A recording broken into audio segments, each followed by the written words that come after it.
के अपने YouTube channel tuition classes पर। आज जैसा कि आप पीछे देख सकते हैं कि आरक्षण यानी रिजर्वेशन हम बोर्ड पर लिख करके रखे हैं, तो इसका मतलब ये फाइनल है कि आज हम आरक्षण के बारे में चर्चा करेंगे। कई बच्चे हमसे पूछते हैं और कई लोगों का बात भी होता है, दुकानों पर इसके लिए काफ़ी एक दूसरे का कॉलर पकड़ के यहाँ तक कि मारने तक की बात आ जाती है।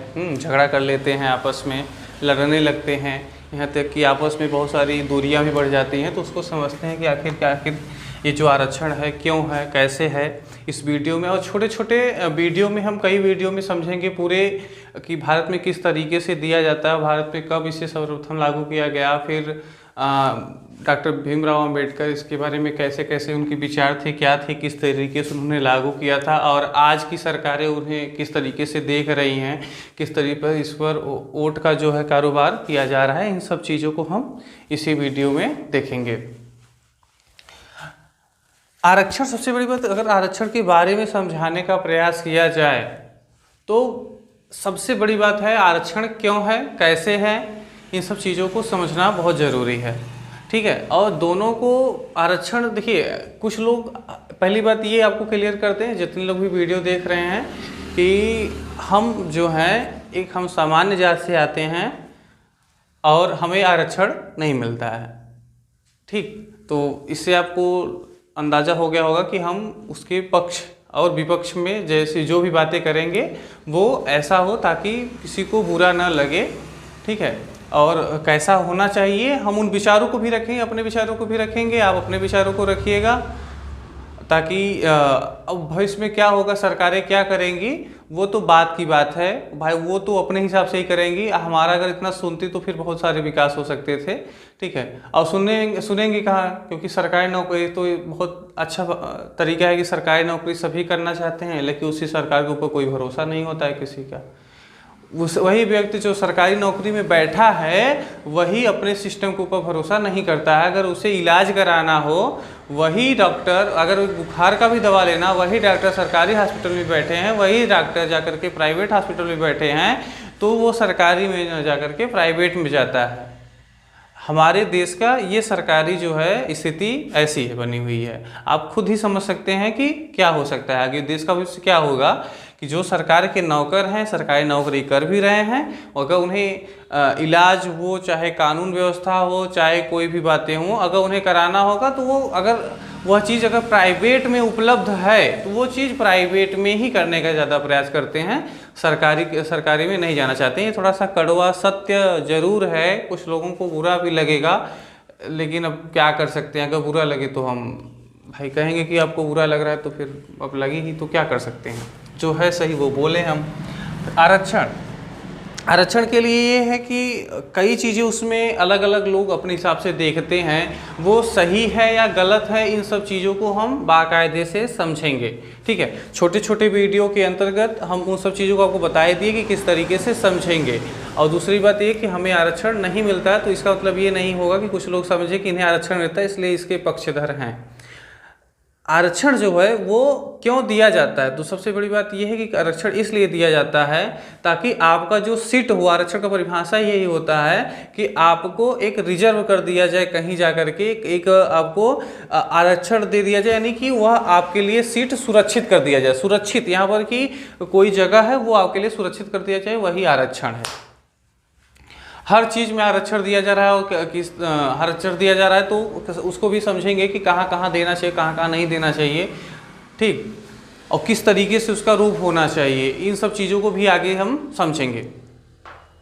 देखिए आरक्षण जो है जाति के मामले में देते हैं, अच्छी बात है, लेकिन जो जाति बढ़ गई है, मतलब जो जाति के लोग बढ़ गए हैं, जो जाति में पाए हैं, आरक्षण पा चुके हैं और वो अच्छी खासी नौकरी कर रहे हैं और उनके पास अच्छा खासा बिजनेस है, उन्हें आरक्षण देना चाहिए या नहीं देना चाहिए। जो आरक्षण जिनको मिलता है वो लोग इसका जवाब देंगे कि क्या जो अच्छे सुख सुविधाओं में हैं, जिनके पास अच्छा रुपए, अच्छा धन या अच्छी नौकरी है, क्या उन्हें आरक्षण मिलना चाहिए, जो कि एक जाति वर्ग में दिया जाता है।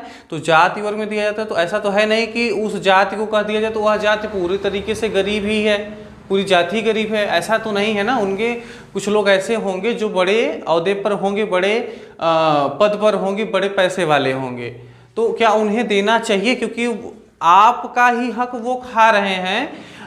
आप एक सरकारी नौकरी में सरकारी स्कूल में पढ़ने वाले हैं, वो एक प्राइवेट स्कूल में पढ़ने वाले हैं, जहाँ पर प्राइवेट विद्यालयों की हाल ये है कि वो प्रत्येक बच्चे के ऊपर ध्यान देते हैं। वो ऐसे विद्यालय में पढ़ते हैं जहाँ पर एक क्लास में 10 या 12 बच्चों से या 25 बच्चों से ज़्यादा नहीं रखे जाते हैं। वहाँ पे 2-2 टीचर अवेलेबल होते हैं और एक बच्चे की कॉपी देखते हैं, अच्छे से पढ़ाते हैं। वो व्यक्ति अगर आरक्षण लेने वाला है, मान लीजिए कि ओबीसी है, ऐसे समझ लीजिए ओबीसी है, और एक ओबीसी 2 लोग, मतलब इसमें 2 प्रकार के लोग हैं। एक है गरीब और एक है जो जिनके पास अच्छा पैसा है, आप अमीर कह सकते हैं, अमीर कह दीजिए, ठीक है, अमीर है और एक लोग गरीब हैं। गरीब यानी गरीब की यहाँ तुलना हम किसी को कह नहीं रहे हैं कि ये लोग गरीब ही होते हैं और अमीर ही होते हैं, ऐसा कुछ भी नहीं है, ठीक है। एक लोग मान लीजिए कि सरकारी स्कूल में, ये भाई गरीब है तो सरकारी स्कूल में पढ़ेंगे और ये प्राइवेट में पढ़ते हैं,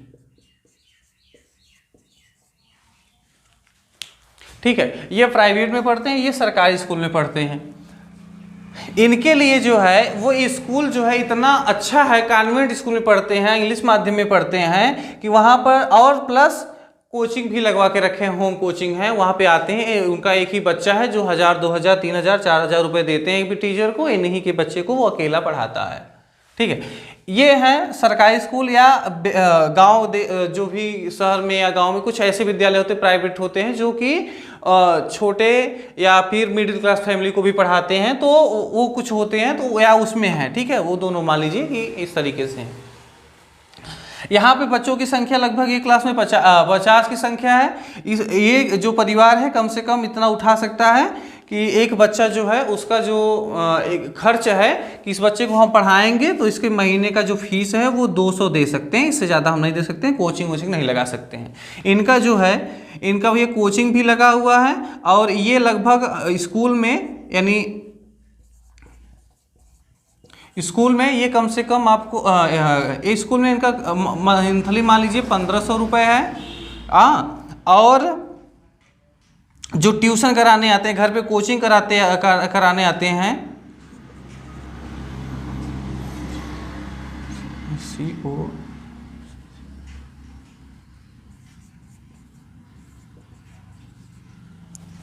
ठीक है, जो कोचिंग कराने आते हैं वो इनका फीस मतलब लगभग 2000 रुपये एक महीने का होता है, 1 घंटे आकर के पढ़ाते हैं।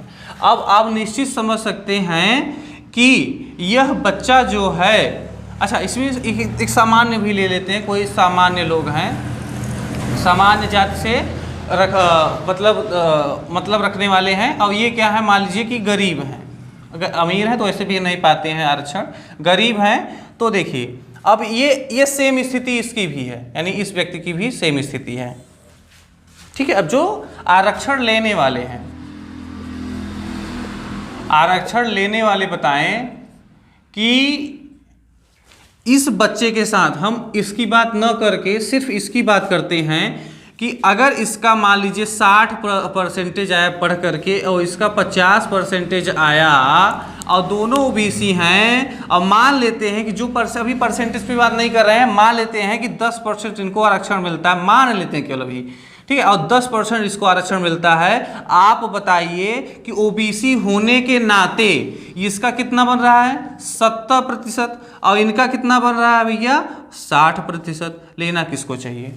अगर सरकारी नौकरी ले रहे हैं, कोई नौकरी में अगर उनका सिलेक्शन हो रहा है, दोनों बच्चे ने फॉर्म भरा और फॉर्म भर करके आगे गए और सोचे कि हम भैया इसको निकालेंगे, हम अपनी ज़िंदगी को सुधारेंगे, तो ये गए भैया, ये पाए हैं 50%, यहाँ पाए हैं, ये टोटल मिला के 60% हुआ, इनका क्या हो गया, 70% हो गया। बताइए इन दोनों में से जो आरक्षण लेने वाले हैं, सबकी मैं बता रहा हूँ, जो आरक्षण, फिर से जो आरक्षण लेने वाले हैं, बताइए किसको नौकरी देनी चाहिए, सरकार को या इसको या इस व्यक्ति को?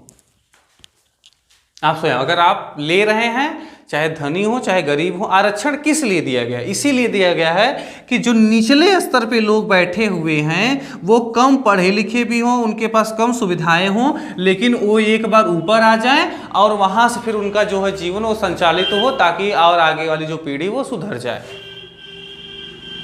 इसीलिए है आरक्षण, इसीलिए है। आप समझिए कि आरक्षण अब यहाँ पर देना चाहिए कि नहीं देना चाहिए, आप हम अगले वीडियो में समझेंगे। अच्छा, दूसरा चीज कि आरक्षण क्यों देना चाहिए?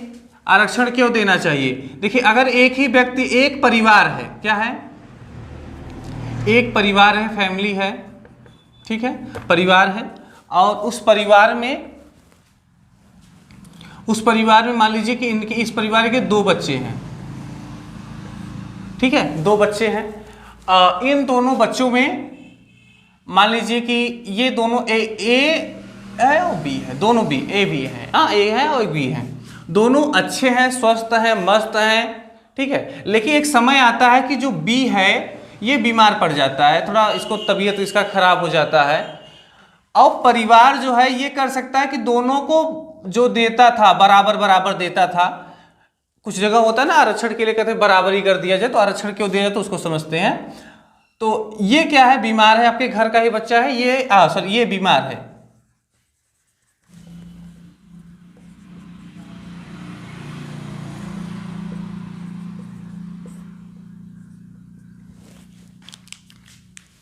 ठीक भैया। ये क्या है, ये बी वाला जो है वो बीमार है और ए वाला क्या है, स्वस्थ है, ठीक। अब स्वस्थ है तो अगर मान लीजिए पर डे इसको 1 गिलास दूध दिया जाता था, दूध इसको और 1 गिलास इसको, ठीक है, दोनों को दूध दिया जाता था पीने के लिए। अब ये जब बीमार हो गया, डॉक्टर ने इसे कहा कि थोड़ा इसका पोषण बढ़ाया जाए, और इस घर के पास इतना शक्ल है कि हम दोनों बच्चों को 1-1 गिलास दूध दे सकते हैं, इससे ज़्यादा हमारे पास नहीं है, ना दे पाएंगे हम, ठीक है।